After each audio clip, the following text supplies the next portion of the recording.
Chapter 2. After these things, when the wrath of King Ahasuerus was appeased, he remembered Vashti, and what she had done, and what was decreed against her. Then said the king's servants that ministered unto him, Let there be fair young virgins sought for the king. And let the king appoint officers in all the provinces of his kingdom, that they may gather together all the fair young virgins unto Shushan the palace, to the house of the women, unto the custody of Higi, the king's chamberlain, keeper of the women, and let their things for purification be given them. And let the maiden which pleaseth the king be queen instead of Vashti.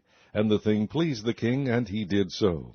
Now in Shushan the palace there was a certain Jew, whose name was Mordecai, the son of Jair, the son of Shimei, the son of Kish, a Benjamite, who had been carried away from Jerusalem with the captivity which had been carried away with Jeconiah, king of Judah, whom Nebuchadnezzar, the king of Babylon, had carried away.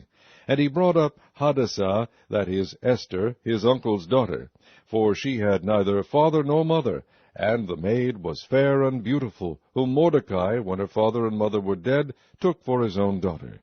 So it came to pass, when the king's commandment and his decree was heard, and when many maidens were gathered together unto Shushan the palace, to the custody of Hegai, that Esther was brought also unto the king's house, to the custody of Hegai, keeper of the women.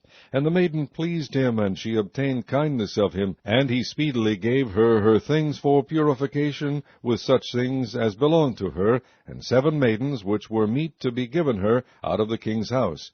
And he preferred her and her maids unto the best place of the house of the women.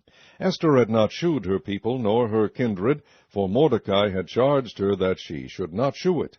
And Mordecai walked every day before the court of the women's house, to know how Esther did, and what should become of her. Now when every maid's turn was come to go in to King Ahasuerus, after that she had been 12 months, according to the manner of the women, for so were the days of their purifications accomplished, to wit, 6 months with oil of myrrh, and 6 months with sweet odors, and with other things for the purifying of the women.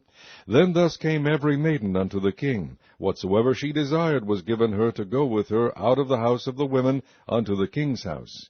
In the evening she went, and on the morrow she returned into the second house of the women, to the custody of Shaashgaz, the king's chamberlain, which kept the concubines. She came in unto the king no more, except the king delighted in her, and that she were called by name. Now when the turn of Esther, the daughter of Abihail, the uncle of Mordecai, who had taken her for his daughter, was come to go in unto the king, she required nothing but what Hegai, the king's chamberlain, the keeper of the women, appointed. And Esther obtained favor in the sight of all them that looked upon her. So Esther was taken unto King Ahasuerus into his house royal in the 10th month, which is the month Tebeth, in the 7th year of his reign. And the king loved Esther above all the women, and she obtained grace and favor in his sight more than all the virgins, so that he set the royal crown upon her head, and made her queen instead of Vashti. Then the king made a great feast unto all his princes and his servants, even Esther's feast. And he made a release to the provinces, and gave gifts according to the state of the king. And when the virgins were gathered together the second time, then Mordecai sat in the king's gate. Esther had not yet shewed her kindred nor her people, as Mordecai had charged her, for Esther did the commandment of Mordecai, like as when she was brought up with him. In those days, while Mordecai sat in the king's gate, 2 of the king's chamberlains, Bigthan and Teresh, of those which kept the door, were wroth, and sought to lay hand on the king Ahasuerus. And the thing was known to Mordecai, who told it unto Esther the queen, and Esther certified the king thereof in Mordecai's name. And when inquisition was made of the matter, it was found out. Therefore they were both hanged on a tree, and it was written in the book of the Chronicles before the king.